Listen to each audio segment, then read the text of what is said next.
ரெண்டாவது உபதேசம் சொன்னாங்க, யா புனைய இன்னஹா இன் தகு மிஸ்கால ஹப்பத்தின் மின் ஹர்தலின் ஃபதகுன் ஃபீ ஸஹ்ரத்தின் அவு ஃபிஸ் ஸமாவாதி அவு ஃபில் அர்ள் யஅதி பிஹல்லாஹ் இன்னல்லாஹ லதீஃபுன் ஹபீர்.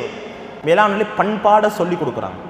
ஏ மகனே, நீ என்ன அற்பமான விடயத்தை செஞ்சாலும் சரி, ஒரு இருளான இடத்துல நீ செஞ்சாலும் சரி, மறைமுகமான இடத்துல நீ செஞ்சாலும் சரி, வானத்துக்கு கீழே அல்லது பூமிக்கு கீழே வானத்துக்கு மேல நீ செஞ்சாலும் சரி, மேலான சொல்லி கொடுத்தா யஅதி பிஹல்லாஹ், அதை அல்லாஹு தஆலா நிச்சயமாக கொண்டு வருவான்.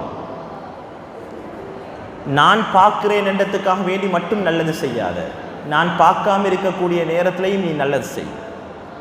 உள்ளையும் புறத்தையும் நீ சீர்படுத்து, அல்லாஹ் மட்டும் பயப்படு. மேலானவர்களே, உம்மா வாப்பா இருக்கக்கூடிய நேரத்தில் பிள்ளை ஒரு மாதிரி, உம்மா வாப்பா இல்லாத நேரத்தில் பிள்ளை ஒரு மாதிரி. ஹதரத் லுக்மான் அலைஹிஸ்ஸலாம் படிச்சு கொடுக்குறாங்க, இல்ல தாய் தந்தை இருந்தாலும் நீ ஒரு மாதிரி தான் இருக்கணும், தாய் தந்தை இல்லைன்றாலும் உண்ட வாழ்க்கை, உண்ட சிந்தனை, உண்ட அமைப்பு ஒண்டா தான் இருக்கணும். அது யாருக்கு மாத்திரம் தெரியுமா? அல்லாஹுக்கு மாத்திரம் பொருத்தமானதாக இருக்கணும். ஏன்? உலகத்தில் யாரை வேணாலும் ஏமாத்தலாம்.